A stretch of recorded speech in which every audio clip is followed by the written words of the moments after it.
all put together. Because more people are watching social media, but the television yet has its advantage. So now because of social media, we are coming on the social media. The Facebook is there. Now my Facebook has 23.9 million, mashallah, subscribers. The YouTube has 3.89 million subscribers, and the Instagram, so on and so forth. So in terms of lectures, I do agree with you. Public lectures, I do agree. It has reduced. And, because of the onslaught of the Indian government 2016, after that, 2016, I only started traveling to countries which are more friendly to Muslims, as well as those countries which I know doesn't have good hold of India. As you know that because of the onslaught of the Indian government, the BJP government, Narendra Modi had to do hijrah in 2016 from India to Malaysia. After I did hijrah, of course the Indian government was after me. So after 2016, whenever I traveled to any country, whether Muslim or non-Muslim country, I did not travel to the country until I had invitation from the head of state or the home minister. So all the countries that I've traveled after 2016, all it was an invitation, or it was a sanction, or a nod from the head of state, whether it be the prime minister, or the president, or the sheikh, or the king, or the person, or from the home ministry. Because I wanted to be safe and secure, because India is a very powerful country, and you know that Modi is very powerful and is close to many countries, especially Muslim countries. So any country I went, I saw to it that it was hosted by the government, by the head of state, or by the home minister. So that's the reason, after 2016, one of the reasons that the countries where I used to travel before without this condition, I stopped going. The invitations are yet coming. Anyone invites me, I say, if you give me the invitation from the head of state or from the home minister, I'll come. I remember in 2020, April, I was invited a couple of months, I think in January 2020, I was invited. There's going to be a program in April in Canada where Justin Trudeau, who is the president of the Prime Minister of Canada, he was going to be the chief guest. I was called as a guest of honor, and the Muslim MP was invited, and accepted that because it was through the government, and indirectly the head of state of Canada was there. But unfortunately, because of COVID, the program was cancelled. So one thing that in between, okay, in 2016 I traveled to many countries, 17 I traveled, but during the span, when I came and I migrated to Malaysia, I was here for 1 year rest, and then I started traveling again, but then COVID came. So in 2020 and 21, I did not travel because of COVID. But one thing good that happened is I started this session, Ask Dr. Zakir. In 2020, I remember in Ramadan, it was in April, the lockdown came in March, and I said, okay, now I cannot travel, all the programs have been cancelled, there were no talks, not in Malaysia, not outside, what to do? And I like giving talks. So we started this Ask Dr. Zakir, and that time when we started in Ramzan, in April 2020, I used to give twice a week. But then I realized that giving twice a week, reading the questions, we thought it would be easy, only the talk and maybe a couple of hours of preparation and giving the talk. We realized that average in a week, 20,000 questions started coming. So the biggest ordeal is to read these questions. So I had a team, and my team doesn't read all the 20,000.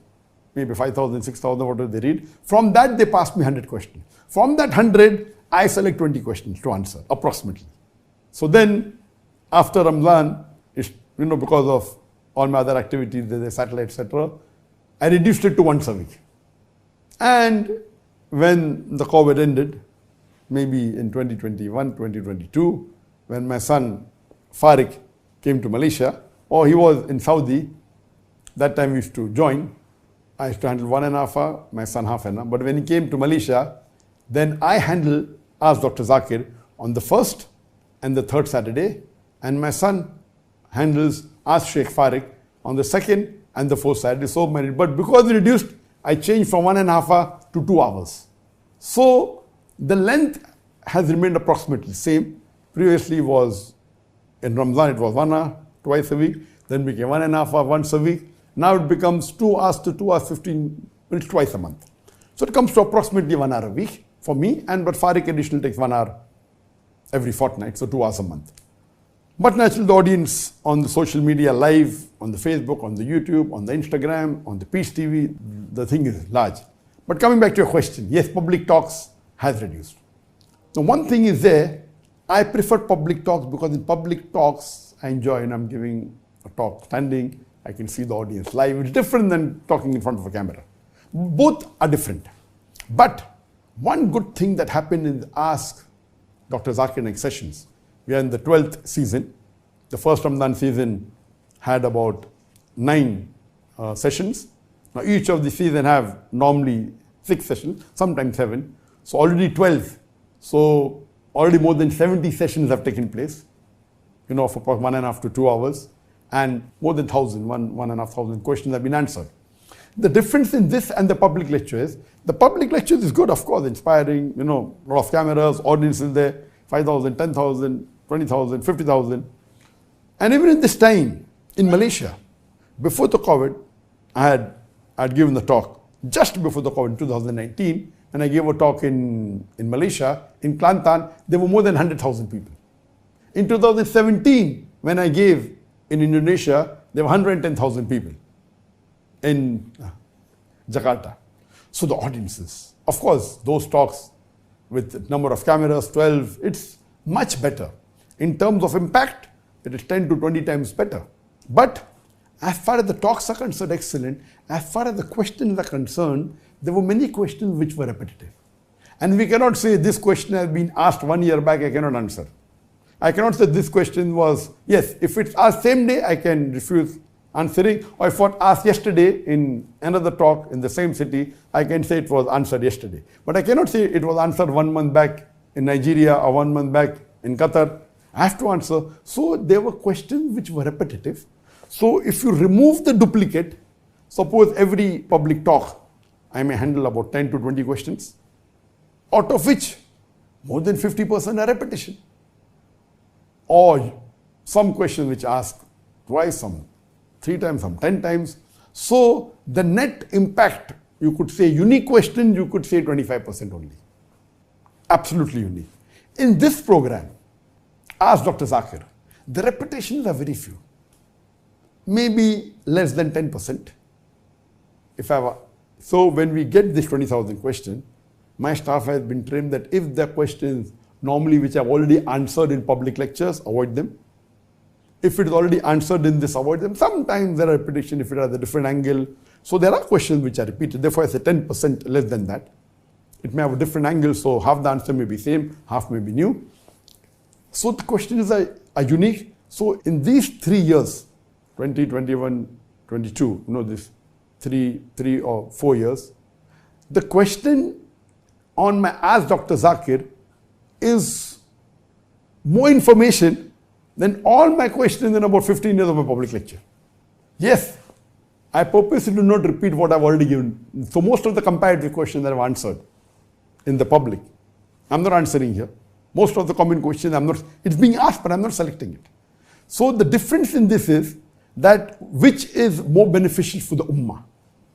So I feel that this question answer session, of course the impact of the audience is far better. I personally love it more. I like the audience, I get the live feel. But the benefit for the ummah is that this question answer session has its own impact. The talk has its own impact. But the second part of the talk with the question answer session, this is better. So I feel both are required.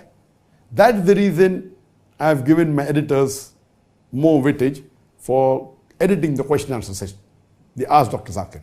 So both has, of course, the impact of a public lecture with the audience, with the jimmy jib. This is only with 3 cameras.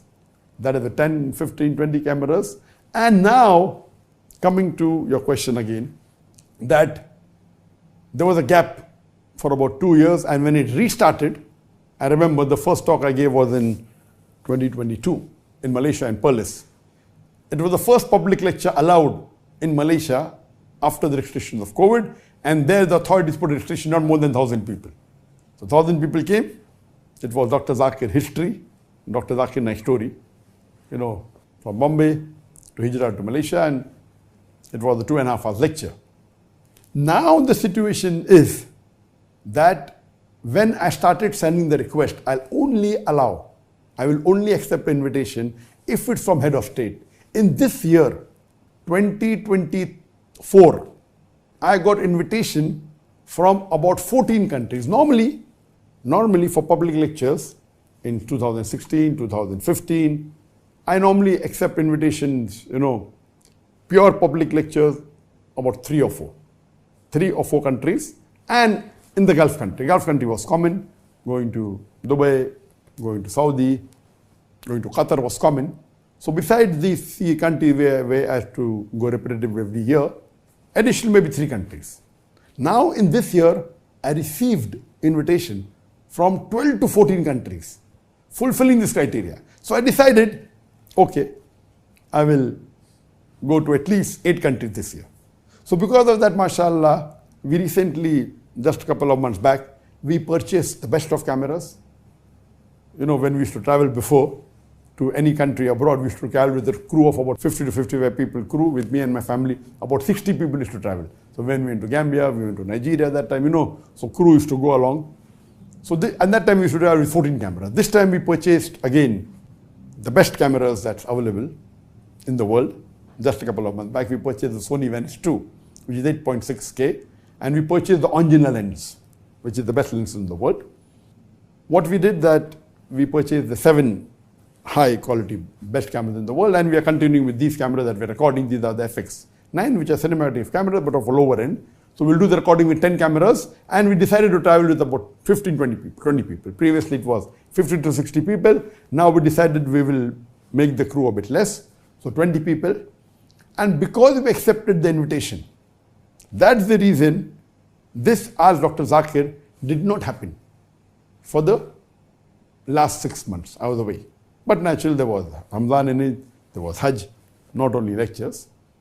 But even now I was supposed to travel to an African country, but because there was some problem and riots, that got postponed. And inshallah, it will again start from September, October, November, December, again I'll be traveling. And when I travel, Ask Dr. Zakir Naik doesn't take place because we're busy with that. So both has its pros and cons. Allah knows best.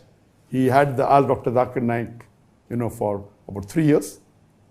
And then it reduced, it's yet continuing. Now inshallah, from this year onwards, from 2024, there'll be more public lectures.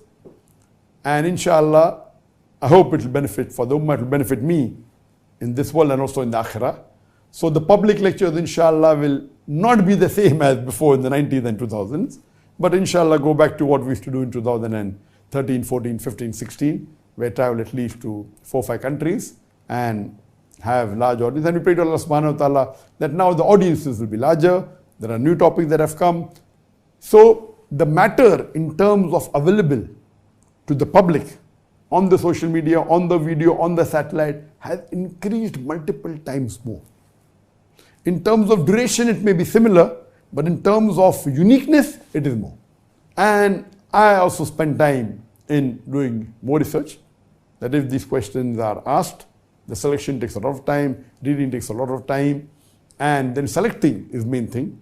And then we are more selecting those questions which are suppose asked by atheists against Islam, asked by those people who, while posing to Muslims, they can get deviated. So it has its own benefit.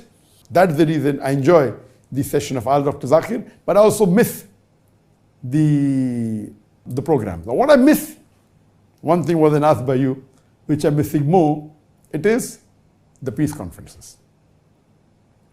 The peace conference is something what I miss the most since I've left India, especially Bombay. The thing that I miss the most, besides my family, that's my parents and brothers and sisters, the thing that I really missed in terms of dawah is the peace conference. Other things, alhamdulillah. But the peace conference, the way we used to have in Bombay, we had for many years, and the audiences used to be hundreds of thousands in one sitting, over 10 years, about 1 million people. The audience is coming in large numbers, more than 30 speakers coming from different parts of the world. This we missed. And I was hoping to have this, and I spoke to a few people about which is the best place to have it, which country would be the best. And unfortunately, most of the Muslim countries may not like having such large audiences and large number of speakers coming, but there's good news for you. Inshallah, after 6 months, in January, that is in the last week of January, from the 24th, 25th, 26th, for 3 days, Friday, Saturday, Sunday, 2025, we'll be having not the same level of the peace conference what we used to have in Bombay, but we'll be having the Pearl Sunnah Convention. This year, there were 6 speakers, and I spoke to the Mufti and the authorities, and they agreed this time they'll have 18 speakers. It's going to be for 3 days, and 18 speakers, international speakers, most of them who come on peace leave will be there. It'll be for 3 days. It will not be the same large audience, but at least the speakers will be together. What we had done in 2022, because we didn't have a peace conference, we had a brainstorming session in Qatar in 2022, immediately after Ramadan, in April and May, for about 5 days. And we had the top duats, 14, coming and discussing about the various aspects. And this time we'll be having the Pearl Sunnah Convention after 6 months in January 2025. And inshallah, it may not have that large audience, but we expect at least 10,000 people to attend this convention. So the peace conferences that are there were large number of audiences that used to have, unlike any other conferences, it will be largest in the world. Inshallah, Allah will make it possible that we'll have these large conventions and conferences very soon. Inshallah, in the coming years, we'll have bigger conferences with large number of duats. See to it that the entry is free, absolutely free, so more number of people can benefit from it. And I pray to Allah subhanahu wa ta'ala, may He make us instrumental in spreading the deen.